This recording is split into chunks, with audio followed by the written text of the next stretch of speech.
the Dutch authorities have basically blocked off the consulate of the Turkish Republic in Rotterdam. The Turkish authorities have blocked off the embassy, the consulates, the residences of the ambassador and the charge d'affaires. What is going on? Well, this is a sad passage of events, Jonathan. Basically, Turkey, like Germany and other countries, has hundreds of thousands of dual national Turkish European Union citizens, and running campaigns in these countries, you'll remember Barack Obama as a candidate in Berlin in 2008, is not uncommon. But the problem is that the right in Europe, particularly strong in Netherlands before the parliamentary elections next week, sees the Turks as Muslims and thus bad. The left in Germany, Netherlands, and elsewhere see the Turks as too supportive of President Erdogan, and what they see, with good reason, is his authoritarian policies. So the result is a perfect storm. Europe needs Turkey, and Turkey needs Europe, given all the threats and challenges we have in the world today, and this is a real mess. Now, the way you've described it, you passed over quickly the fact that the Netherlands is having its own election next week ahead of the Turkish referendum. In the Dutch case, is that what this is really about? The Dutch government trying to influence the outcome of that election?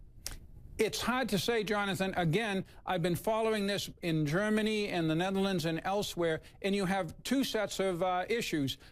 Europe is horrified that the right, be it Le Pen in France, the Alliance for the Neue Deutschland in Germany, or Geert Wilders in the Netherlands, will win a ever-growing part of the population and put pressure on the governments in these countries to shift to a much more anti-immigrant, much more nationalistic frame of mind. By the same token, there's tremendous opposition to Erdogan and his authoritarian policies on the left and the center-left in Europe. So all of this comes together, and the result is this terrible situation. Now, the foreign minister was allowed to speak at a rally in Hamburg, but there were problems elsewhere in Germany. What is the domestic calculation in Germany? Is it the same?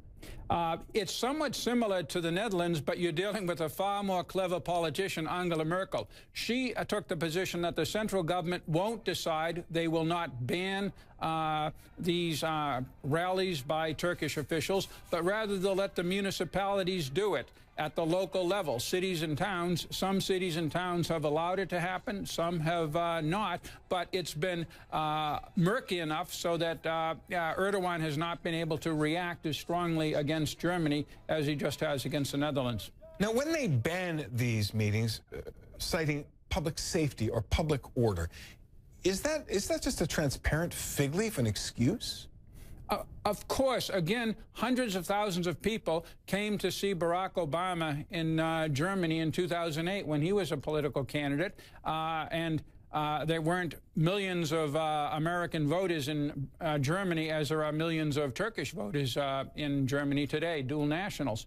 And the Germans just sucked up the public order problems of closing down streets all over Berlin. This is a patent effort to essentially deny a democratic freedom of speech process because you don't like the people talking, either because you're biased against Muslims or you're biased against people who take an authoritarian approach to democracy.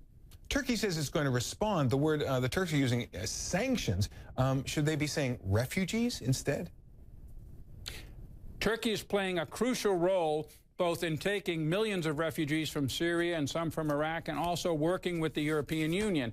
Erdogan won't change that, and when he announces sanctions, he said he would implement them after the referendum in April. He's not going to do any sanctions. He's just playing this to show that he's tough, that he can stand up to the Europeans, and this is winning him votes. Across the board in Turkey, all Turks, or almost all of them, support him and support the right of Turks to listen to whoever they want to in this referendum campaign. Ambassador James Jeffrey, thanks so much for talking with us. Thank you.